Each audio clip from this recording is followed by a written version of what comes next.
For this short tutorial, I thought I'd share with you some of the time-saving tips that I have discovered during the making of these tutorials. I've tried to avoid keyboard shortcuts, of which there are many, and concentrate on short, simple procedures that should make the task of creating titles a little easier. I'm using Title Studio within Continuum 2022. Your version's UI may be different.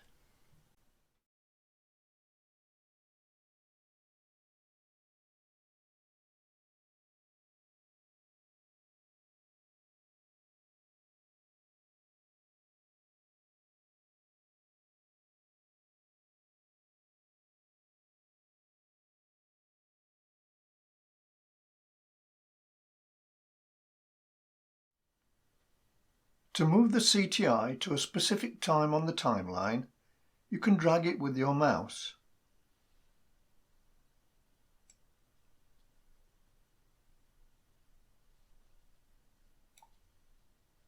This will get the job done, but it's a bit fiddly to get it to the exact time. A much easier and quicker way is to enter the precise time into the current frame time field. The format has to be correct though.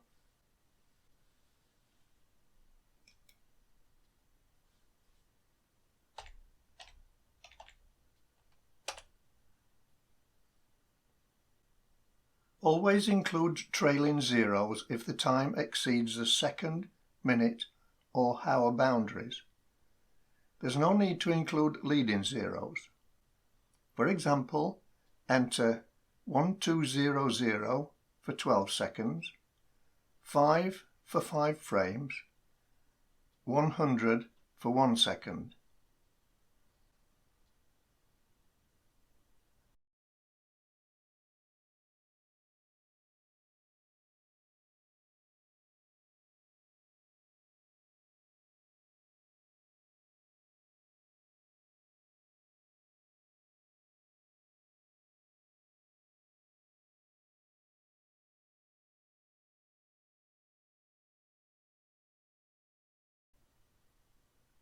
A keyframe can be moved by left-clicking on it, then dragging it with the mouse to the required time.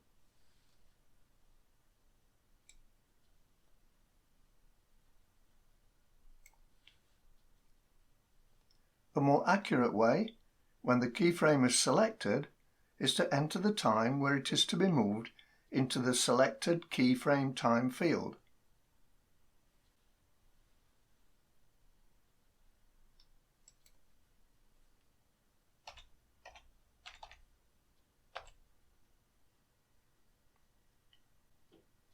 The same rules for entering a time frame as in tip 1 apply.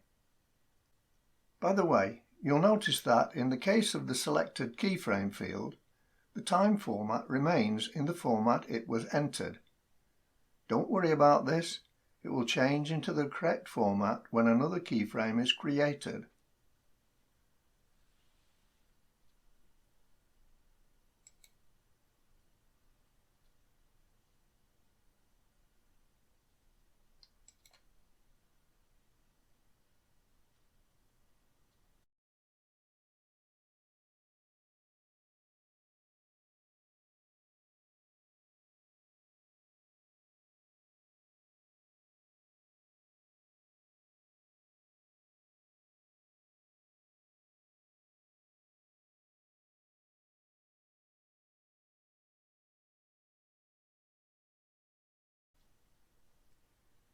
Multiple keyframes can be moved together if required. To do this, select the required keyframes using Control-click.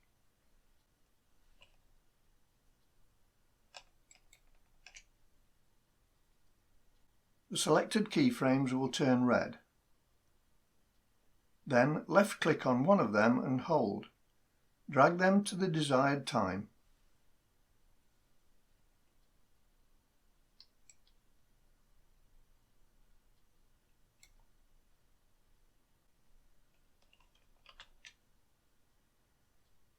A more accurate way, after the keyframes have been selected, is to enter the time where the first keyframe is to be moved into the selected keyframe time field.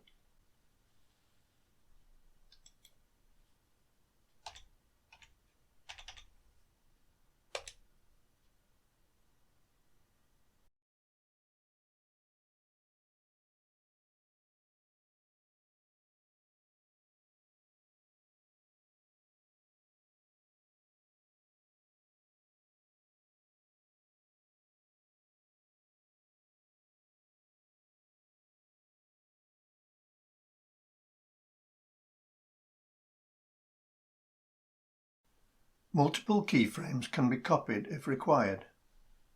To do this, select the required keyframes using Control-click.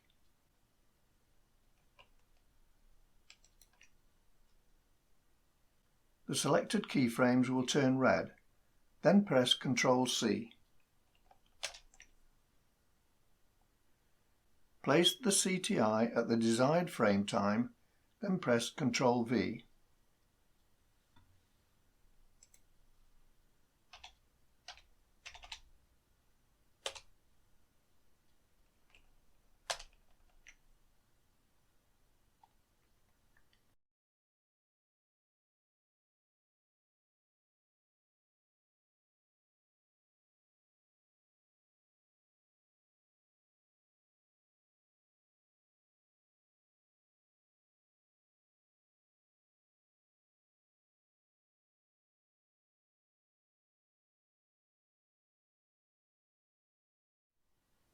Sometimes it's necessary to limit the range of a particular track entry on the timeline. This is especially true when designing lower thirds. To do this, left-click and hold on the marker at the beginning of the required track, then drag it to the desired start time. Watch the selected keyframe time field while doing this to place the track start position accurately.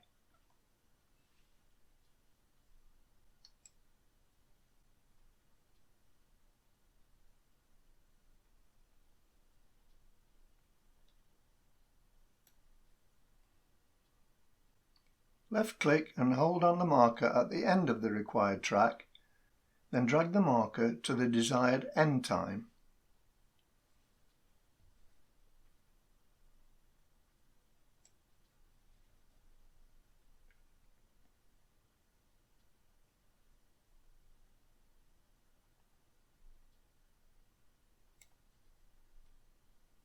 All associated tracks will move accordingly.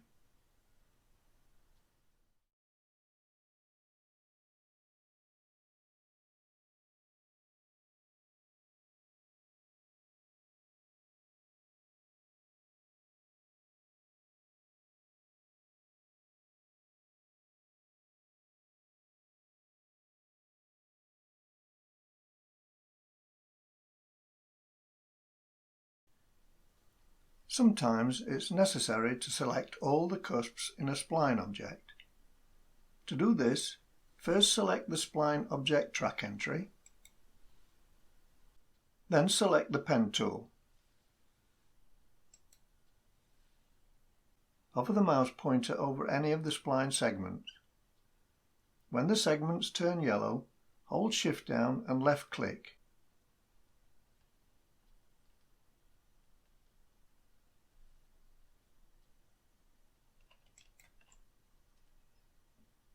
All the cusps in the spline object will turn red.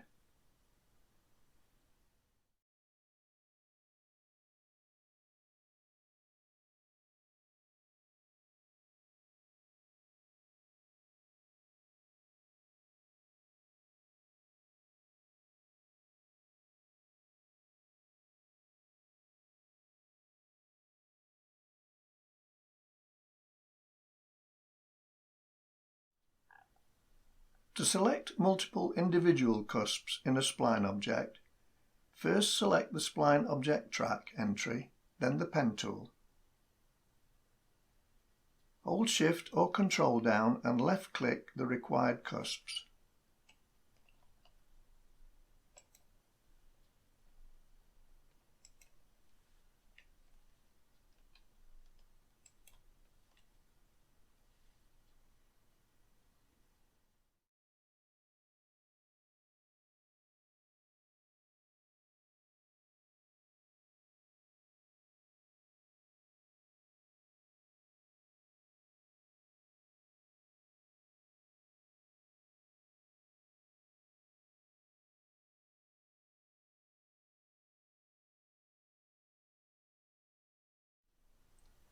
It's sometimes necessary to add extra cusps to a spline object. To do this, hover the mouse pointer over the segment where you want to add a cusp. When the segment turns yellow, hold Alt down and left click.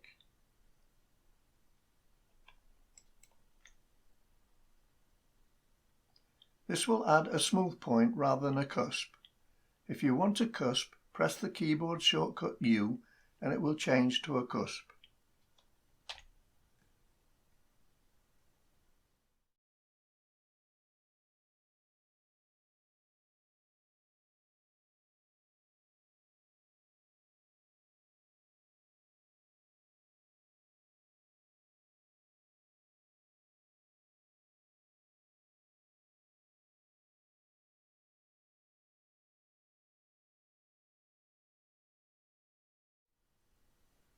To quickly adjust a parameter value, you can scrub in the parameter field.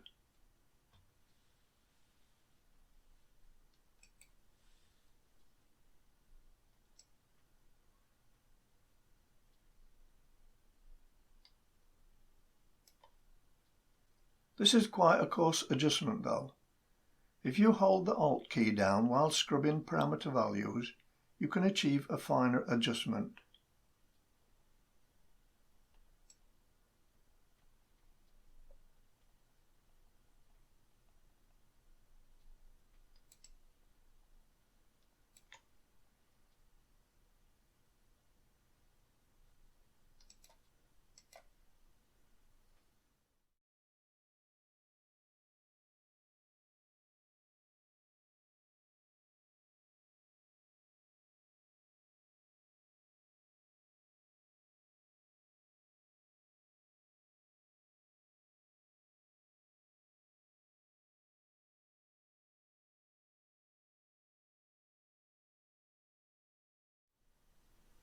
When you select to show a window, it automatically docks with the window that currently has focus.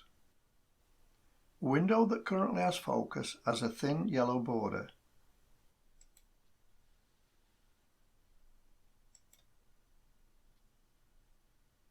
If you want the window to dock with a particular window, you should first select the window so it has focus before you select to show the additional window. If you forget to do this, it's easy to reposition the new window. Simply left-click on the Window tab and drag away.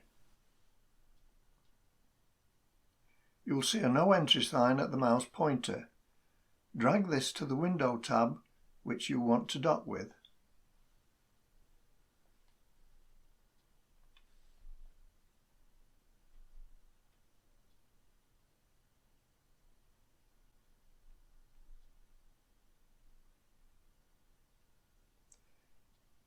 You'll see a message at the mouse pointer stating drop here. Release the mouse button and the window will be docked.